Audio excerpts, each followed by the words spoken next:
বন্ধুরা, আপনারা কি জানেন অতিরিক্ত কলা খেলে কোন রোগ হয়ে থাকে? নিউমোনিয়া রোগ আক্রান্ত হয় মানুষের কোন অঙ্গে? কোন খাবার বেশি খেলে মানুষের আয়ু কমে যায়? কোন শাক বেশি খেলে মানুষের মাথায় চুল ওঠে? দাঁড়িয়ে প্রস্রাব করলে কোন রোগ হয়? বন্ধুরা, এরকম স্বাস্থ্য বিষয়ক নিত্য নতুন ভিডিও পেতে আমার চ্যানেলটি সাবস্ক্রাইব করে রাখবেন।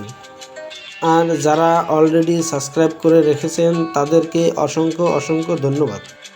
বন্ধুরা, আজকের ভিডিওর প্রথম প্রশ্ন, দাঁড়িয়ে প্রস্রাব করলে কোন রোগ হয়?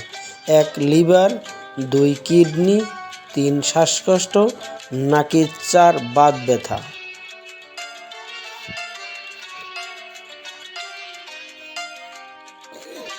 উত্তর হলো 2. কিডনি। দাঁড়িয়ে প্রস্রাব করলে কিডনির সমস্যা হয়। বন্ধুরা, পরের প্রশ্ন, কোন শাক খেলে মানুষের মাথায় চুল ওঠে? 1. পালং শাক, 2. লাল শাক, 3. কলমি শাক, নাকি 4. কুমার শাক?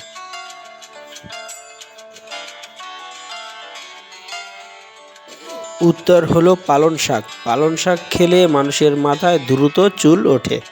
বন্ধুরা, পরের প্রশ্ন, কোন খাবার বেশি খেলে মানুষের আয়ু কমে যায়?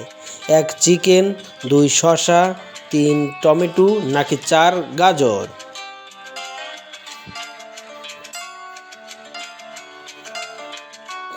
উত্তর হলো 1. চিকেন। চিকেন বেশি খেলে মানুষের আয়ু কমে যায়।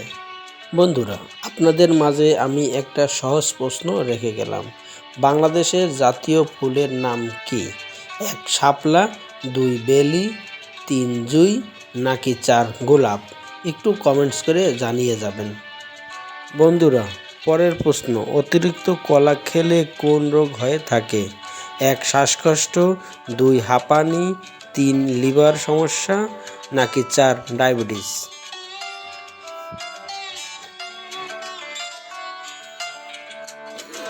উত্তর হলো 4. ডায়াবেটিস। অতিরিক্ত কলা খেলে ডায়াবেটিসের সমস্যা হয়। বন্ধুরা, পরের প্রশ্ন, নিউমোনিয়া রোগ আক্রান্ত হয় মানুষের কোন অঙ্গে? 1. কলিজা, 2. ফুসফুস, 3. লিভার, নাকি 4. কিডনি?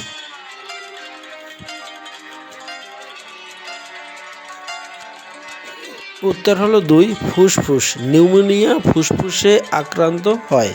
বন্ধুরা, এরকম স্বাস্থ্য বিষয়ক নিত্য নতুন ভিডিও পেতে আমার চ্যানেলটি সাবস্ক্রাইব করে রাখবেন।